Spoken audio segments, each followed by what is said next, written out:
Next point बघा. Fractional crystallization. Two or more substances in a mixture can be separated by fractional crystallization process. त्याच्या नावातच आहे fractional म्हटले ते. मग फ्रॅक्शनल म्हणजे तुम्ही काय कन्सिडर करू शकताय? फ्रॅक्शन.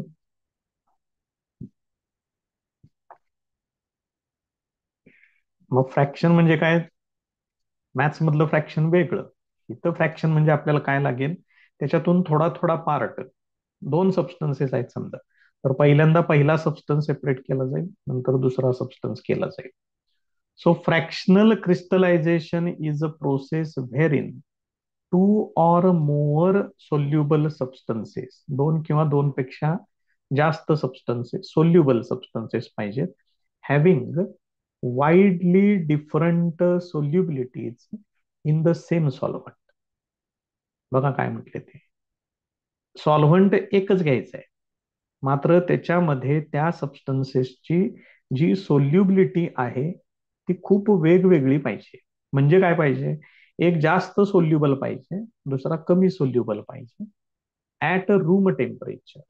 आणि हे सगळं रूम टेम्परेचरला पाहिजे. मग त्यांना आपण काय करू शकतो? इझिली सेपरेट करू शकतो.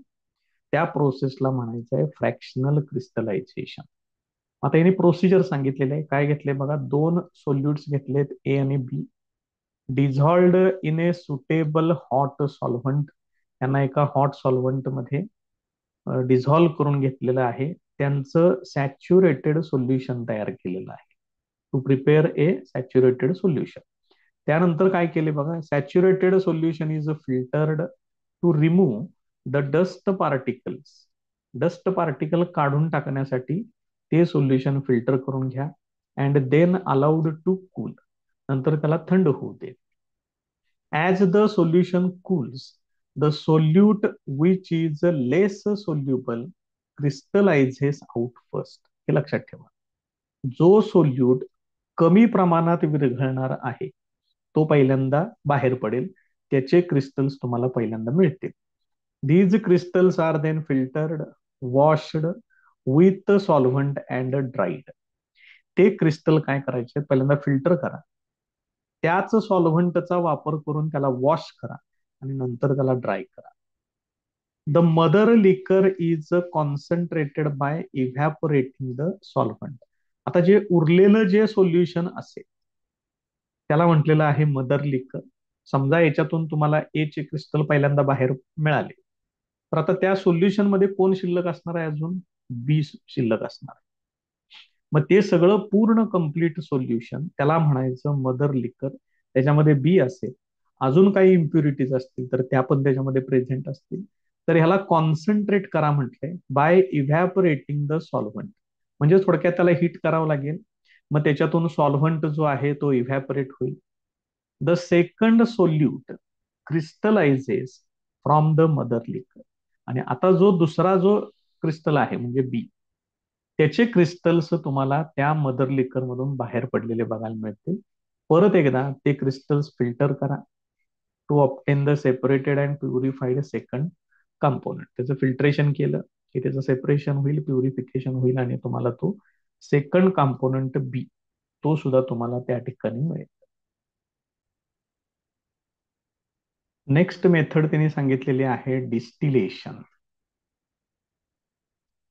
काय म्हटले बघा, distillation is an important method used to separate. काय काय तुम्ही सेपरेट करू शकता बघा. Volatile liquids from non volatile impurities. Impurities non volatile आहेत म्हणजे हवेत उडून जात नाहीत, मात्र लिक्विड्स कसले आहेत? व्होलाटाईल आहेत. म्हणजे त्याचं चटकन व्हेपरमध्ये कन्व्हर्शन होतं आणि ते बाहेर पडतात. Liquids having sufficient difference in their boiling point. किंवा असे लिक्विड्स घ्या की ज्यांच्या बॉइलिंग पॉइंट मध्ये बऱ्यापैकी डिफरन्स आहे. तर यांच्या प्रोसिजर्स आता बघून घेऊया. पहिला प्रकार त्यांनी सांगितलेला आहे सिंपल डिस्टिलेशन. बघा त्याच्यात काय काय म्हटलेलं आहे. मेथडचं नाव simple distillation. Liquids which boil without decomposition at atmospheric pressure are purified by the process of simple distillation. He condition लक्षात ठेवा. जे लिक्विड बॉईल होतात मात्र त्यांचं डिकम्पोजिशन होत नाही. डिकम्पोजिशन म्हणजे विघटन. एक्झाम्पल जर समजा मी सांगितलं H2O जर मी घेतलं तर ते बॉईल झाल्यानंतर जर समजा त्याच्यातून हायड्रोजन सेपरेट झाला आणि ऑक्सिजन सेपरेट झाला, ह्याला म्हणायचं त्याचं डिकम्पोजिशन.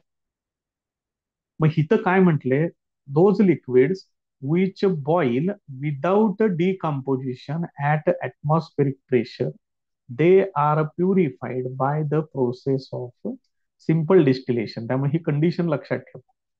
हे विचारलं की तुम्हाला तिथं ते सांगावं लागेल. In this process the liquid is first converted into its vapour by boiling. या प्रोसेसमध्ये ते लिक्विड पहिल्यांदा कशात कन्व्हर्ट करायचं आहे, व्हेपरमध्ये. त्याच्यासाठी त्याला काय करावं लागेल, बॉइलिंग करावं लागेल.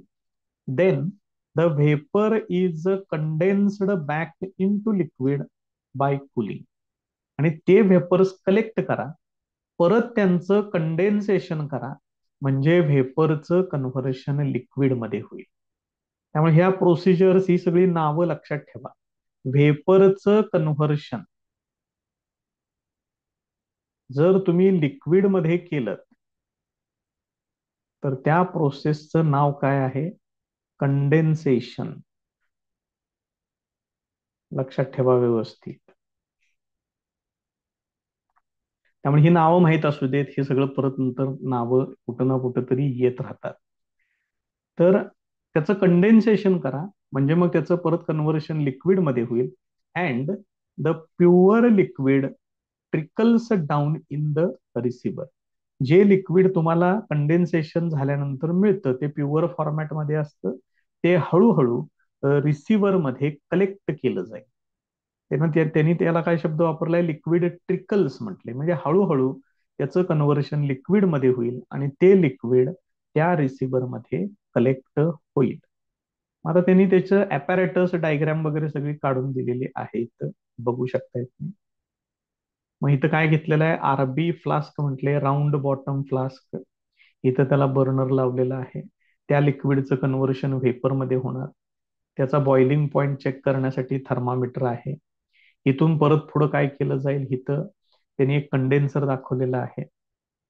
याच्यातून वॉटर आउटलेट आणि वॉटर इनलेट असे दोन्ही त्याला साईड ट्यूबचे दाखवलेले आहेत बघा.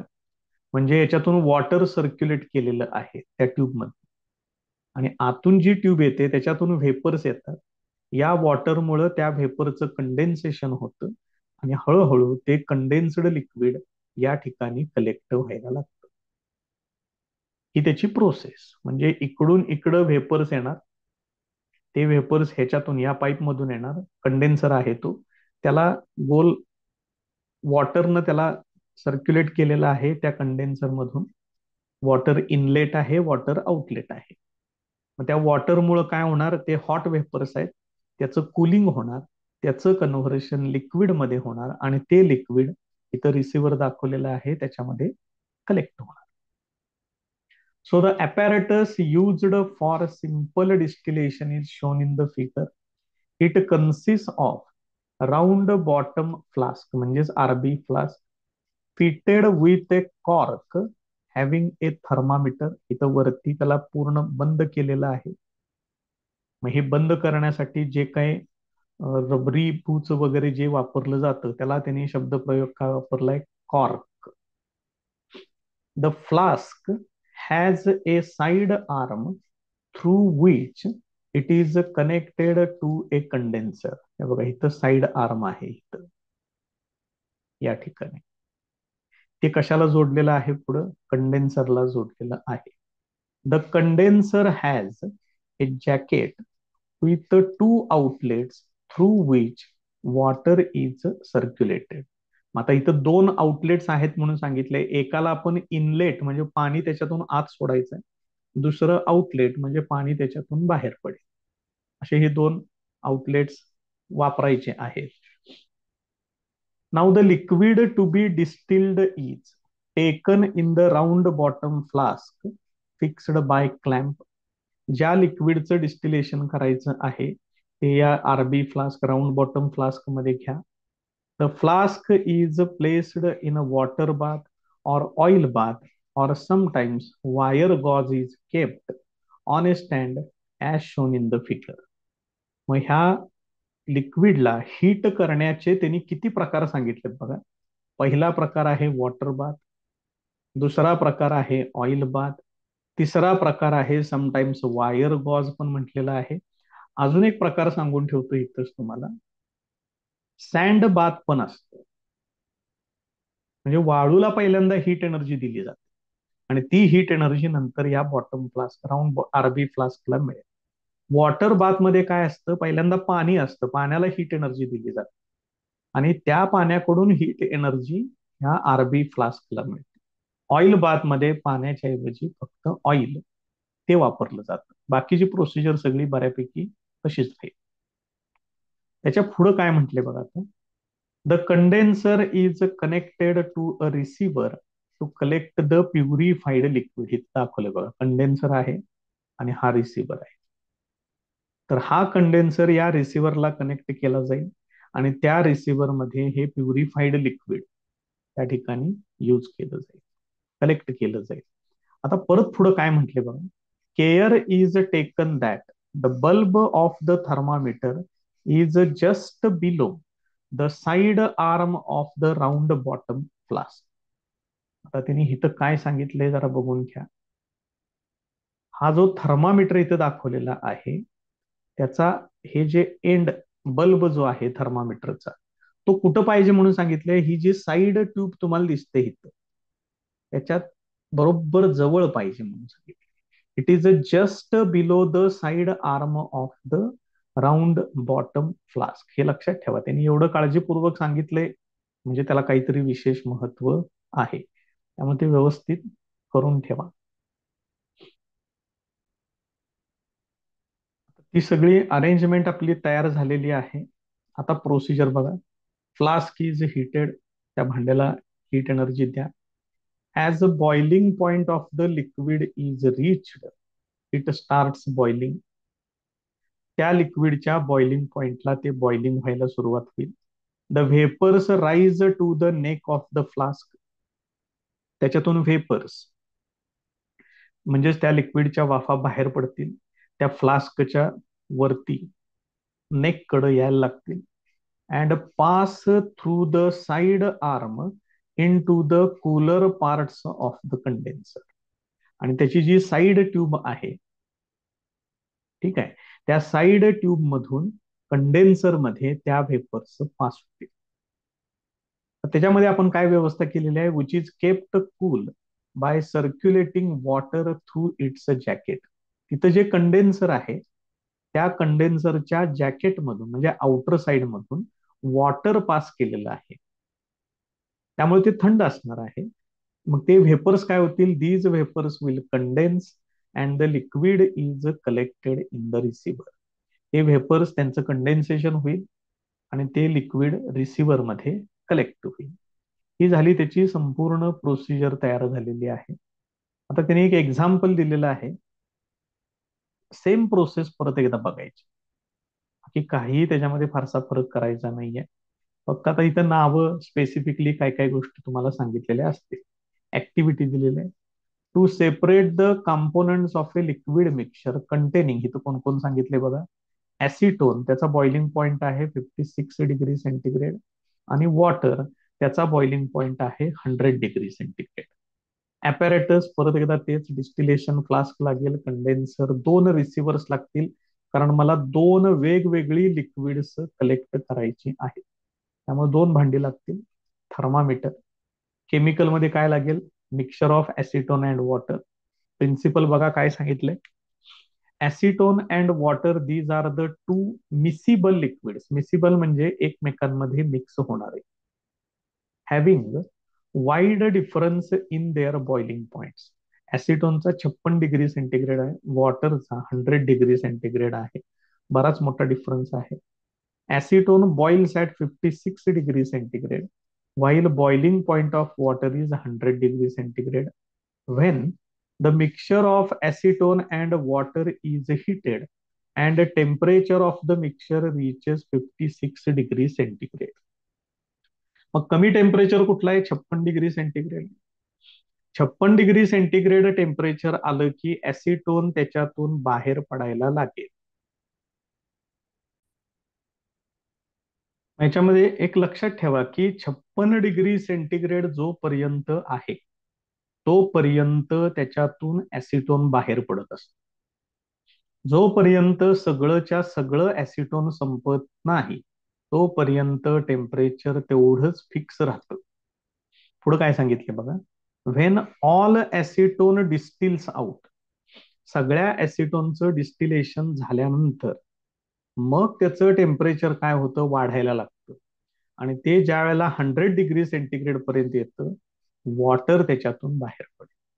त्यामुळे ही प्रोसिजर काळजीपूर्वक लक्षात ठेवा. सिंपल प्रोसिजर आहे, काय अवघड नाही आहे जास्त त्याच्यामध्ये. प्रोसिजर बघा, take the mixture of water and acetone in the distillation flask and arrange the apparatus. Simple simple गोष्टी आहेत. वॉटर ऍसिटोनचं मिक्सचर घ्या डिस्टिलेशन फ्लास्क मध्ये, त्यांनी जसं ऍपॅरेटस दाखवले त्या पद्धतीने सगळं तयार करा. Heat the flask on A water bath carefully. ह्याच्यात लक्षात ठेवा, या ठिकाणी तुम्हाला वॉटर बाथ वापरावा लागेल. त्यामुळे डायरेक्ट हीट एनर्जी द्यायची नाहीये वायर गॉजनं, हे तेवढं लक्षात ठेवायच्या बाबतीत. कारण बाकीची प्रोसेस तुम्ही पाहिजे तसं लिहू शकताय, पण वॉटर बाथच पाहिजे तिथं. At 56 degree centigrade acetone will distil out, collect it in receiver number 1. पहिल्या रिसिव्हर मध्ये ऍसिटोन तुम्हाला मिळून जाईल. After all acetone distilled change the receiver. Receiver बाजूला करा तो. Discard a few millilitre of the liquid. आणि त्याच्यानंतर थोडं जे पूर्ण तो रिसिव्हर बाजूला केल्यानंतर जे थोडस फ्यू मिलीलिटर येईल पुढचं लिक्विडचं ते बाजूला काढून टाका म्हणून सांगितलं. म्हणजे 56 डिग्री सेंटीग्रेड फिक्स टेम्परेचर आहे तोपर्यंतच तुम्हाला ऍसिटोन मिळेल. आता 56 डिग्री सेंटीग्रेड नंतर आपल्याला कुठं जायचं आहे? डायरेक्ट 100 डिग्री सेंटीग्रेडला जायचं. मग त्याच्या दरम्यान जर काही मिळालं लिक्विड वगैरे तर थोड्या प्रमाणात मिळतं, ते तुम्ही बाजूला सरळ काढून टाका म्हणून सांगितले.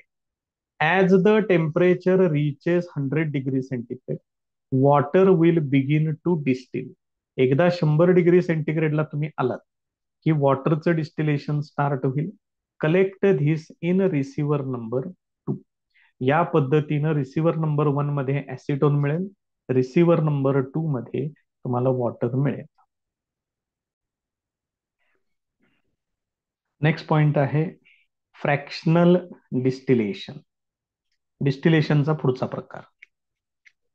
आता याच्यात काय म्हटले बघा, if in a mixture the difference in boiling points of two liquids is not appreciable. म्हणजे दोन लिक्विड्सचं मिक्सचर कन्सिडर करणार आहे, मात्र त्यांच्या बॉइलिंग पॉइंट मध्ये फारसा डिफरन्स नाही. मगाशी काय होतं, एकाचं होतं 56 डिग्री सेंटीग्रेड ऍसिटोन होतं ते, आणि 100 डिग्री सेंटीग्रेड वॉटर होतं, त्याच्यामध्ये बराच डिफरन्स होता. आता आपल्याला अशी लिक्विड्स कन्सिडर करायचे आहेत की ज्यांच्या बॉइलिंग पॉइंटमध्ये फारसा डिफरन्स नाही. दे cannot be separated from each other using simple distillation assembly. मग त्या दोघांना तुम्ही सिंपल डिस्टिलेशन वापरून सेपरेट करू शकत नाही. To separate such liquids the process called fractional distillation is employed. Employed म्हणजे used, in which a special assembly is used as shown in the figure. अशा कंडिशन मध्ये तुम्हाला कुठली मेथड वापरावी लागेल? फ्रॅक्शनल डिस्टिलेशन वापरावी लागेल. त्याच्यामध्ये एक विशिष्ट प्रकारची असेंब्ली म्हणजे त्या ऍपॅरेटस मध्ये तशा प्रकारची व्यवस्था केलेली आहे, ते दाखवले. हे बघा इथं आहे, इथं पण दाखवलं. वेगवेगळे प्रकार, भरपूर प्रकार आहेत ह्याच्यात. ठीक आहे, अशा प्रकारची असेंब्ली तुम्हाला त्या ठिकाणी वापरावी लागेल. मग थर्मामीटर इथपर्यंत ते नेहमीप्रमाणेच ही बाजूची साईड ट्यूब आहे, पण इथं मध्ये हे असं वेगवेगळे अरेंजमेंट केलेले. आणि हीच अरेंजमेंट सेम बघा इथं वापरलेली आहे. आता डायग्राम बाकीचं बघून घ्या. मग ह्याला काय म्हणतात? ह्याला म्हणतात फ्रॅक्शनेटिंग कॉलम. बघा इथं नाव दिलेलं आहे, फ्रॅक्शनेटिंग कॉलम म्हटलेलं आहे. मग असे वेगवेगळे प्रकार त्याच्यामध्ये असू शकतात. मग बाकीची सगळी डायग्राम बऱ्यापैकी सेमच आहे, त्यात काय बदल करायचा नाहीये. फक्त इथं तुम्हाला एक्स्ट्रा एक फ्रॅक्शनेटिंग कॉलम तुम्हाला ऍड करावा लागेल. मग तो फ्रॅक्शनेटिंग कॉलम इथं आहे बघा, या ठिकाणी. इथं नाव पण दिले फ्रॅक्शनेटिंग कॉलम विथ पॅकिंग म्हटले. इथं थर्मामीटर, इथं रबर कॉर्क, त्यानंतर ही साईड ट्यूब, हे वॉटर आउटलेट, हे वॉटर इनलेट, हे कंडेन्सर, इथं त्याला अडॅप्टर वगैरे जोडले दुसरं, इथं रिसिव्हर आहे. बाकी सगळी अरेंजमेंट तीच. आता हिच्यामध्ये बघा त्यांनी काय दाखवले, ऑइल बाथ दाखवले. मग अशी डायरेक्ट वायर गॉज वरतीच त्या राऊंड बॉटम फ्लास्कला ठेवलेलं होतं. त्यामुळं फक्त ही एक टर्म नवीन ह्याच्यामध्ये ऍड झालेली आहे. आता काय काय म्हटले पुढे बघा. In this assembly the distillation flask is fitted with a fractionating column. लक्षात ठेवा, महत्वाचं. Hence the vapours first pass through the fractionating column. त्याच्यामुळे काय होईल, ज्या वेळेला व्हेपर्स इथनं वरती यायला लागतील त्यावेळेला त्या व्हेपर्सना याच्यातून पास व्हावं लागेल वर येताना. त्यामुळे काय होईल, ह्या व्हेपर्सच्या मार्गामध्ये अडथळा निर्माण होईल. तेच काम या फ्रॅक्शनेटिंग कॉलमचं आहे. मग पुढे काय म्हटले बघा. Vapours of more volatile liquid with lower boiling points rise up more than the vapours of liquid having higher boiling point. म्हणजे काय म्हटले बघा, ज्याचा बॉइलिंग पॉइंट कमी आहे त्याचं पहिल्यांदा व्हेपरमध्ये कन्व्हर्शन होईल. बघा लक्षात येते का?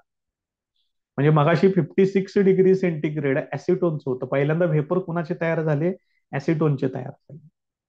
मग तसं आता जे दोन आपण लिक्विड कन्सिडर करणार आहे त्यापैकी ज्याचा बॉइलिंग पॉइंट कमी आहे त्याचे व्हेपर्स पहिल्यांदा इकडं वरती येतील, आणि ज्यांचा बॉइलिंग पॉइंट जास्त आहे त्यांना हे फ्रॅक्शनेटिंग कॉलम्स जे आहेत ते काय करतील, इकडं खाली ढकलतील. ते थोड्या वेळानंतर परत वरती.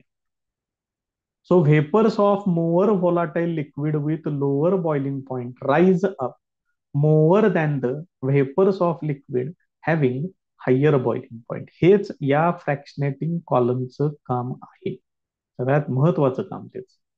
आता इथं त्यांनी एक्झाम्पल बघा कशा पद्धतीने दिलेलं आहे. डायग्राम आता तुमच्या लक्षात आलेली आहे.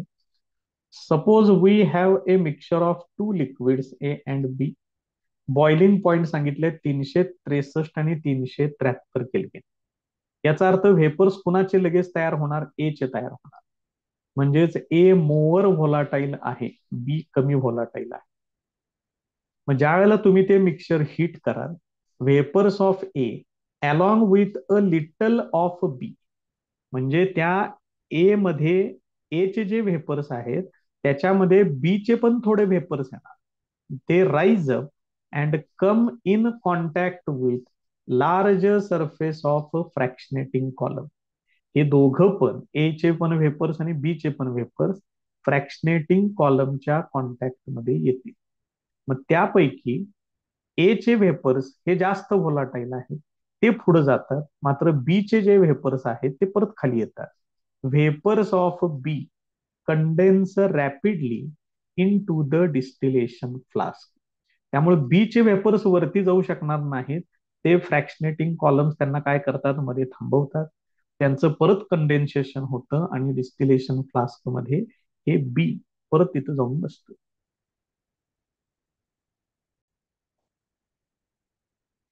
While passing through the fractionating column, there is an exchange between the ascending vapors and descending liquid. आता कंडिशन कशी होणार आहे बघा. व्हेपर्स जे आहेत ते फ्रॅक्शनेटिंग कॉलम मधून वरती जाणार आहेत आणि कंडेन्सेशन झालेले लिक्विडचे मॉलिक्युल्स हे खाली येणार आहेत. मग असेंडिंग व्हेपर्स म्हणजे वरती जाणारे व्हेपर मॉलिक्युल, डिसेंडिंग लिक्विड म्हणजे खाली येणारे लिक्विड मॉलिक्युल्स.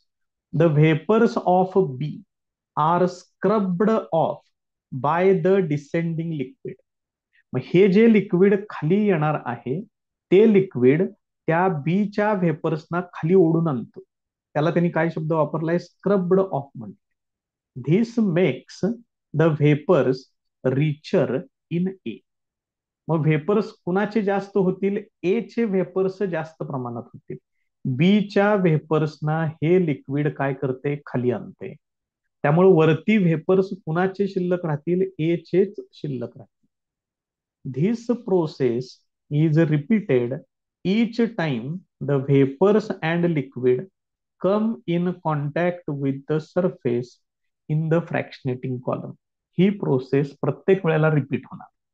कधी रिपीट होणार? ज्या वेळेला व्हेपर्स आणि लिक्विड एकमेकांच्या कॉन्टॅक्ट मध्ये येतील. ते कुठं कॉन्टॅक्ट मध्ये येणार आहेत? फ्रॅक्शनेटिंग कॉलमच्या ठिकाणी हे दोघ जण एकमेकांच्या कॉन्टॅक्ट मध्ये येतील. So rising vapours they become richer in A. त्यामुळे वरती जाणारे जे व्हेपर्स आहेत त्याच्यामध्ये ए चं प्रमाण वाढायला लागेल and escape through the fractionating column. आणि ते शेवटी त्या फ्रॅक्शनेटिंग कॉलम मधून बाहेर पडतील. उजव्या बाजूला जे आउटलेट दिलेलं आहे, साइड आर्म जी आहे, त्याच्यामधून ते कंडेन्सर पर्यंत पोहोचतील and reach the condenser while liquid in the distillation flask is richer in B. आता बघा, ए जो आहे तो साइड आर्म मधून बाहेर पडेल आणि बी चे व्हेपर सगळे खाली येणार आहेत. ते कुठं जाणार? त्या फ्लास्क मध्ये जाणार, डिस्टिलेशन फ्लास्क मध्ये. त्यामुळं डिस्टिलेशन फ्लास्क मध्ये बीचं प्रमाण जास्त असेल. The separated components are further purified by repeating the same process. हीच प्रोसेस वापरून या सेपरेटेड कंपोनंट्सना परत तुम्ही पुढे प्युरिफाय करू शकता. एक्झाम्पल्स त्यांनी सांगितलेत, ऍसिटोन आणि मिथिल अल्कोहोल सांगितले. बघा, आता ऍसिटोनचं त्यांनी 329 केल्व्हिन सांगितले. मग अशी 56 डिग्री सेंटीग्रेड होतं.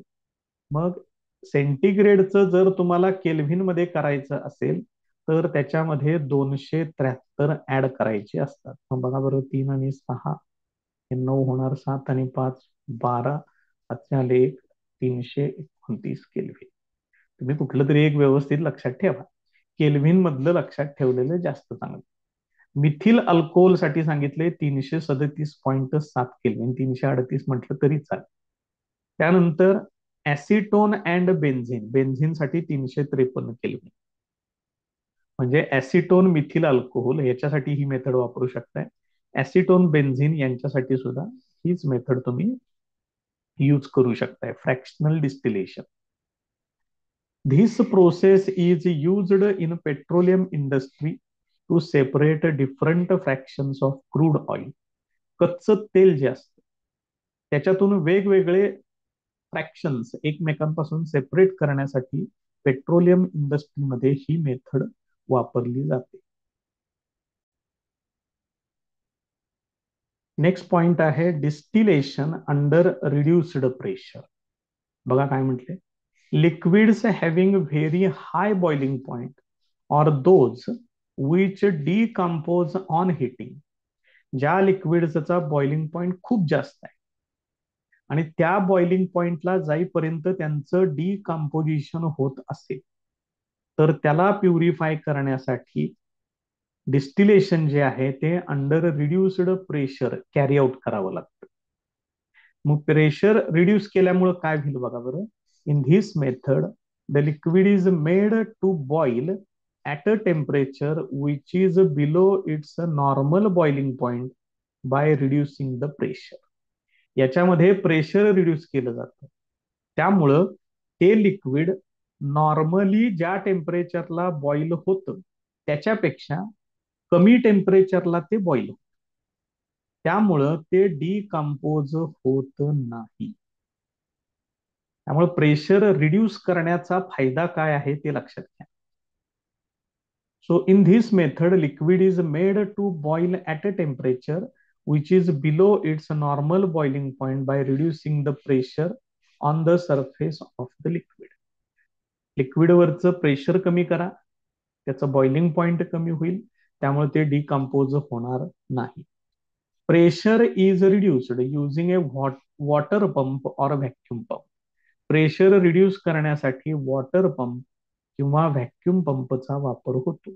In soap industry, glycerol is separated from soap by using this technique. मग ह्या टेक्निकचा वापर करून सोप इंडस्ट्रीमध्ये ग्लिसरॉलला सोप पासून सेपरेट करता येतं.